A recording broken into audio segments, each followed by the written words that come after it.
Ice ಆಗಿಬಿಟ್ಟಿದೆ ನೋಡಿ, ಪಕ್ಷಿ ನೀರ್ ಮೇಲೆ ನಿಂತ್ಕೊಂಡಿದೆ.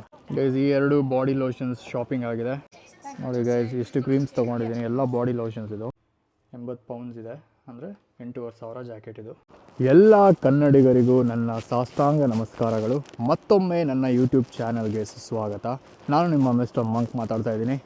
ಇವತ್ತು ನಾನು ಹೊರಗಡೆ ಬಂದಿದ್ದೀನಿ. ಇವತ್ತು ಒಂದು ಸ್ವಲ್ಪ ಶಾಪಿಂಗ್ ಮಾಡೋದೆಲ್ಲ ಕೆಲಸಗಳಿದೆ. ಸೊ ನನ್ನ ಜೊತೆ ನೀವು ಶಾಪಿಂಗ್ ಮಾಡಿ ಅಂತ ನಿಮ್ಮನ್ನ ಹೊರಗಡೆ ಕರ್ಕೊಂಬಂದಿದ್ದೀನಿ. ಆ್ಯಕ್ಚುಲಿ ನನ್ನ ಗ್ಲಾಸಸ್ ಮರ್ತೋದೆ ನಾನು. ನನಗೆ ತುಂಬ ದೂರದ್ದು ಸ್ವಲ್ಪ ಬ್ಲರ್ರಾಗಿ ಕಾಣ್ತಾ ಇದೆ, ಸ್ವಲ್ಪ ಅಲ್ಲ ಸ್ವಲ್ಪ ಜಾಸ್ತಿನೇ ಬ್ಲರ್ರಾಗಿ ಕಾಣ್ತಾ ಇದೆ ಇತ್ತೀಚೆಗೆ. ಸೊ ನಮ್ಮ ಅಮ್ಮಗೆ ಇದೇ ಥರ ಆಗೋಕ್ಕೆ ಸ್ಟಾರ್ಟ್ ಆಯಿತು ವೆನ್ ಶಿ ಕ್ರಾಸ್ಡ್ 40. ನಮ್ಮಮ್ಮಗೆ 40 ವರ್ಷ ಆದಮೇಲೆ ಈ ದೂರದ್ದು ಬ್ಲರ್ ಆಗೋಕ್ಕೆ ಸ್ಟಾರ್ಟ್ ಆಗಿದ್ದು. ಈಗ ಅವರು ಸ್ಪೆಕ್ಸ್ ಯೂಸ್ ಮಾಡ್ತಾರೆ. ಬಟ್ ನನಗೆ 24 ವರ್ಷಕ್ಕೆ ಸ್ಟಾರ್ಟ್ ಆಯಿತು ಈ ದೂರದ್ದು ಸ್ವಲ್ಪ ಬ್ಲರ್ರಾಗಿ ಕಾಣೋದಕ್ಕೆ. ಸೊ ಜನ್ರೇಷನಲ್ ಗ್ಯಾಪ್ ಏನಿದೆ ಅದ್ರ ಮಧ್ಯೆ ನಾವು ಅರ್ಥ ಮಾಡ್ಕೋಬೇಕಾಗಿರೋದೇನು, ನಾವು ಕೊಡ್ತಾ ಇರುವ ಮೊಬೈಲ್ ಫೋನ್ಸ್ಗೆ ಸ್ಕ್ರೀನ್ ಟೈಮ್ ಆಗಿರ್ಬೋದು, ಟಿ ವಿ ನೋಡೋದಾಗಿರ್ಬೋದು, ಅಥವಾ ಲ್ಯಾಪ್ಟಾಪ್ಸ್ ಯೂಸ್ ಮಾಡೋದಾಗಿರ್ಬೋದು. ಸೊ ಇದರಿಂದ ನಮ್ಮ ಕಣ್ಣು ಆದಷ್ಟು ಬೇಗ ಹಾಳಾಗ್ತಾ ಇದೆ ಅನ್ನೋದಕ್ಕೆ ನನ್ನ ಕಣ್ಣುಗಳೇ ಸಾಕ್ಷಿ. ಸೊ ಪ್ರಾಬಬ್ಲಿ ನಂದು ಈ ಜಾನ್ವರಿ ಮಂತಿನ ಕೊನೆಯ ವ್ಲಾಗ್ ಆಗಿರುತ್ತೆ ಇಂಗ್ಲೆಂಡಲ್ಲಿ ಇದು. ಬಟ್ ನೆಕ್ಸ್ಟ್ ವ್ಲಾಗ್ಸ್ ನಾನು ಏನೇ ಮಾಡಿದ್ರು ನಾನು ಇಂಡಿಯಾದಿಂದ ಮಾಡ್ತಾಯಿರ್ತೀನಿ, ಯಾಕಂದರೆ ನಾನು ಇಂಡಿಯಾಗೆ ಬರ್ತಾಯಿದ್ದೀನಿ ಆದಷ್ಟು ಬೇಗ. ಸೊ ಈ ಲಾಸ್ಟ್ ವ್ಲಾಗ್ ಏನಿದೆ, ಕೆಲವೊಂದು ಐಟಮ್ಗಳನ್ನ ನಾನು ತೊಗೋಬೇಕು. ಸೊ ಅದನ್ನು ತೊಗೊಳಕ್ಕೆ ಹೋಗ್ತಾಯಿದ್ದೀನಿ ಇವತ್ತು. ನನ್ನ ಜೊತೆ ನಿಮ್ಮನ್ನು ಕರ್ಕೊಂಡು ಹೋಗ್ತಾಯಿದ್ದೀನಿ, ಬನ್ನಿ.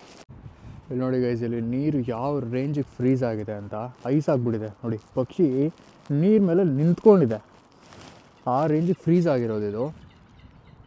ಸೊ ಟೆಂಪ್ರೇಚರ್ ಬಂದು ಮೈನಸ್ಸಲ್ಲಿದೆ, ಅದಕ್ಕೆ ನೀರಿನ ಗತಿ ಈ ಥರ ಆಗೋಗಿದೆ ನೋಡಿ. ಪಾರಿವಾಳ ಇದೆ ಇಲ್ಲಿ. ನಾನು ಅಬ್ಸರ್ವ್ ಮಾಡಿದ್ದೇನೆ ಅಂದರೆ ಇಲ್ಲಿ ಪಾರಿವಾಳಗಳಿಗೆ ಭಯನೇ ಇಲ್ಲ ಗುರು. ಮನುಷ್ಯರು ಇಷ್ಟು ಹತ್ರ ಬರ್ತಾಯಿದ್ರು ನೋಡಿ, ಅದ್ರ ಪಾಡಿಗೆ ಅದು ನಡ್ಕೊಂಡು ಹೋಗ್ತಾ ಇದ್ದಾವೆ. ನಮ್ಮ ದೇಶದಲ್ಲಿ ಒಂದು ಹೆಜ್ಜೆ ಹತ್ರ ಬಂದ್ರೆ ಪುರ್ರಂತ ಆರೋಗ್ತವೆ. ಇಲ್ಲಿ ನೋಡಿ ಎಷ್ಟು ಹತ್ರ ಹೋದ್ರು ಅದ್ರ ಪಾಡಿಗೆ ಅದು ನಡ್ಕೊಂಡು ಹೋಗ್ತಾ ಇದೆ. ಇದ್ಯಾರು ಗುರು, ಒಂದೇ ಒಂದು ಶೂಸ್ ಬಿಟ್ಟು ಹೋಗಿದ್ದಾರೆ ರೋಡ್ ಮಧ್ಯ. ನೋಡಿ ಇದು JD ಅಂತ, ಅಂಡರ್ ದ ಒನ್ ರೂಫ್ ಎಲ್ಲ ಬ್ರ್ಯಾಂಡ್ಸ್ದು ಐಟಮ್ಗಳು ಸಿಗುತ್ತೆ. ನೈಕಿ ಆಗಿರ್ಬೋದು, ಅಡಿಡಾಸ್ ಆಗಿರ್ಬೋದು, ಯಾವುದೇ ನಾರ್ತ್ ಫೇಸ್, ಎಲ್ಲ top brands under the one roof. ನಾವು ಮೆನ್ಸ್ ಸೆಕ್ಷನ್ಗೆ ಹೋಗೋಣ. ಯಾವ ಕಡೆ ಇದೆ?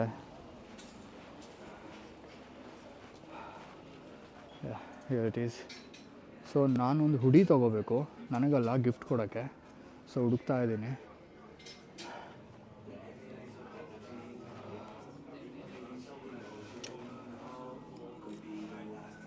ಇದು ಅಡಿಡಾಸ್, ಇದು ಬೇಡ ನಮಗೆ.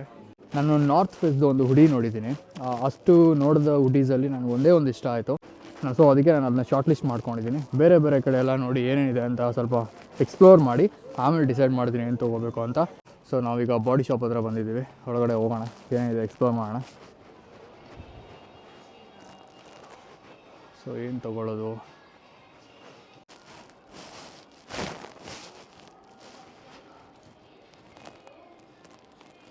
ಗೈಸ್ ಈ 2 ಬಾಡಿ ಲೋಷನ್ಸ್ ಶಾಪಿಂಗ್ ಆಗಿದೆ. ಇದು ನನಗಲ್ಲ, ಗಿಫ್ಟ್ ಕೊಡೋಕ್ಕೆ ತೊಗೊಳ್ತಾ ಇರೋದು.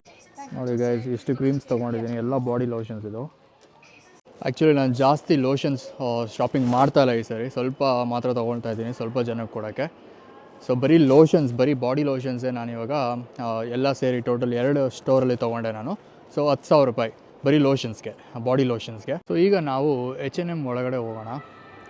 ನನಗೆ ಒಂದು ಒಳ್ಳೆ ಜಾಕೆಟ್ ಬೇಕು ಗಿಫ್ಟ್ ಮಾಡೋಕ್ಕೆ. ಸೊ ನೋಡೋಣ ಇಲ್ಲಿ ಯಾವುದಾದ್ರೂ ಒಂದು ಒಳ್ಳೆ ಜಾಕೆಟ್ ಸಿಗುತ್ತಾ ನಮಗೆ ಇಷ್ಟ ಆಗುವಂಥದ್ದು.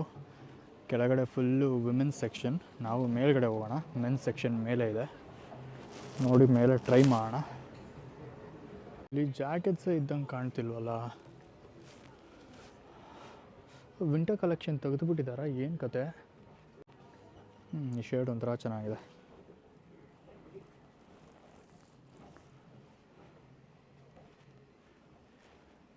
H&M ಅಲ್ಲಿ ಜಾಕೆಟ್ಸ್ ಕಲೆಕ್ಷನೇ ಇಲ್ಲ, ವಿಂಟರ್ ಕಲೆಕ್ಷನು. ಯಾಕೆ ಅಂತ ಗೊತ್ತಿಲ್ಲ, ನನಗೆ ಆಶ್ಚರ್ಯವಾಗ್ತಾಯಿದೆ. ಏನು ಮಾಡೋಕ್ಕಾಗಲ್ಲ, ಬರೀ ಟೀ ಶರ್ಟ್ಸು, ಹುಡೀಸು ಆ ಥರನೇ ಇಟ್ಟಿದ್ದಾರೆ. ಒಂದು ಥಿಕ್ ಜಾಕೆಟ್ಸ್ ಅಂತ ಸೇಲ್ ಮಾಡ್ತಾಯಿಲ್ಲ ಇಲ್ಲಿ. ಸೊ ನಾವೀಗ H&M ಇಂದ ಹೊರಗಡೆ ಹೋಗ್ತಾಯಿದ್ದೀವಿ, ನಮ್ಗೆ ಯಾವುದೇ ಉಪಯೋಗ ಇಲ್ಲ ಇಲ್ಲಿ. ಬನ್ನಿ ಬೇರೆ ಸ್ಟೋರ್ಗೆ ಹೋಗೋಣ. ಗೈಸ್ ನಾನಿವಾಗ ರಿವರ್ ಐಲ್ಯಾಂಡ್ ಅನ್ನೋ ಒಂದು ಸ್ಟೋರ್ ಒಳಗಡೆ ಹೋಗ್ತಾಯಿದ್ದೀನಿ. ಸೊ ನೋಡೋಣ ಇಲ್ಲಿ ಆದರೂ ನಮಗೆ ಬೇಕಾಗಿರೋ ಜಾಕೆಟ್ಸ್ ಸಿಗುತ್ತಾ ಅಂತ. ಬನ್ನಿ ಒಳಗಡೆ ಹೋಗೋಣ. ಇಲ್ಲಿ ಇದೆ ಕಲೆಕ್ಷನ್ಸು ನನಗೆ ಬೇಕಾಗಿರೋದು. ಸೊ ಇದು ನನ್ನ ಹತ್ರ ಇದೆ, ಇದೇ ಟೈಪು. ಸೊ ನಾನು ಇದೇ ಥರ ಗಿಫ್ಟ್ ಕೊಡಬೇಕು ಅಂತ ಅಂದ್ಕೊಳ್ತಾ ಇದ್ದೀನಿ. ಯಾವ ಕಲರ್ ತೊಗೊಳ್ಳೋಣ? ಬ್ಲ್ಯಾಕಲ್ಲಿದೆ, ಒಂಥರ ಗ್ರೇ ಶೇಡಲ್ಲಿದೆ, ಇದು ಒಂಥರ ಬ್ರೌನ್ ಶೇಡಲ್ಲಿದೆ, ಇದೇ ಒಂಥರ ಎಲಿಗೆಂಟ್ ಆಗಿದೆ ನೋಡೋಕ್ಕೆ. ನೋಡಿ ಗೈಸ್, ಹಾಕ್ಕೊಂಡ್ರೆ ಈ ರೀತಿ ಕಾಣ್ತಾ ಇದೆ ಜಾಕೆಟ್. ಇದು ಚೆನ್ನಾಗಿದೆ ಅಲ್ವಾ? ಬ್ರೌನ್ ಕಲರೇ ಚೆನ್ನಾಗಿ ಕಾಣ್ತಾ ಇದೆ ಗ್ರೇಗಿಂತ ಅಂತ ನನಗನ್ನಿಸ್ತಾ ಇದೆ. ಸೊ ಪ್ರಾಬ್ಲಿ ಇದನ್ನೇ ಸೆಲೆಕ್ಟ್ ಮಾಡ್ತೀನಿ. ಗೈಸ್ ಆಲ್ಮೋಸ್ಟ್ ಎಲ್ಲ ಆಗೋಯಿತು ಶಾಪಿಂಗ್ ನಂದು. ಏನೇನು ತೊಗೋಬೇಕು ಗಿಫ್ಟ್ ಕೊಡೋಕ್ಕೆ ತೊಗೊಂಡಿದ್ದೀನಿ. ಈಗ ನಾನು ನನ್ನ ಮನೆ ಶಾಪಿಂಗ್ ಮಾಡಬೇಕು. ಅಂದರೆ ತಿನ್ನಕ್ಕೆ ಬೇಕಲ್ಲಪ್ಪ, ಸ್ವಲ್ಪ ಫ್ರೂಟ್ಸು ವೆಜಿಟೇಬಲ್ಸ್ ಎಲ್ಲ ತೊಗೊಂಡು, ಇದು ಏನೂ ಅಡುಗೆ ಮಾಡೋಕ್ಕೆ ಮೂಡಿಲ್ಲದೆ ಇರೋ ಕಾರಣ ಇಲ್ಲೇ ಹೊರಗಡೆ ಏನಾದರೂ ಟೇಕ್ ಅವೇ ಮಾಡಿಕೊಂಡು ಮನೆಗೆ ತೊಗೊಂಡು ಹೋಗ್ತೀನಿ. ಮೂವಿ ನೋಡ್ಕೊಂಡು ಇವತ್ತು ಸಂಡೇ ಒಳ್ಳೆ ಊಟ ಮಾಡ್ಕೊಂಡು ಆರಾಮಾಗಿ ರೆಸ್ಟ್ ಮಾಡೋದು ಅಷ್ಟೇ. ಇನ್ನು ಎಲ್ಲ ಶಾಪಿಂಗು ಮುಗೀತು ಗೈಸ್. ಫ್ರೂಟ್ಸ್ ಎಲ್ಲ ತೊಗೊಂಡು ಬ್ಯಾಗಲ್ಲಿ ಫಿಲ್ ಮಾಡ್ಕೊಂಡಿದ್ದೀನಿ. ನನಗೆ ಮನೇಲಿ ತಿನ್ನೋಕ್ಕೆ ಬರ್ಗರ್ ತೊಗೊಂಡಿದ್ದೀನಿ. ಸೊ ಮನೆಗೆ ಹೋಗಿ ಚೆನ್ನಾಗಿ ತಿಂದು ಟಿ ವಿ ನೋಡಿ ಮೂವಿ ನೋಡಿ ಆರಾಮಾಗಿ ರೆಸ್ಟ್ ಮಾಡೋದು. ಇವತ್ತಿನ ದಿವಸ ನಂದು ಮುಗಿದಿದೆ. ಈ ವ್ಲಾಗ್ ನಿಮ್ಮೆಲ್ಲರಿಗೂ ಇಷ್ಟ ಆಗಿದೆ ಅಂತ ಅಂದ್ಕೊಂಡಿದ್ದೀನಿ. ಇಷ್ಟ ಆಗಿದರೆ ಮೊದಲನೇ ಸರಿ ನೋಡ್ತಾ ಇದ್ದರೆ ಅಥವಾ ರಿಪೀಟಾಗಿ ನೋಡ್ತಾ ಇದ್ದರೆ ಲೈಕ್ ಮಾಡಿ, ಮೊದಲನೇ ಸರಿ ನೋಡ್ತಾ ಇದ್ದರೆ ಸಬ್ಸ್ಕ್ರೈಬ್ ಮಾಡೋದನ್ನ ಮರಿಬೇಡಿ ಅಂತ ಹೇಳ್ತಾ ಮತ್ತೆ ಸಿಗ್ತೀನಿ ಮುಂದಿನ ವ್ಲಾಗಲ್ಲಿ. ಅಲ್ಲಿವರೆಗೂ take care, stay tuned, have a great day, bye.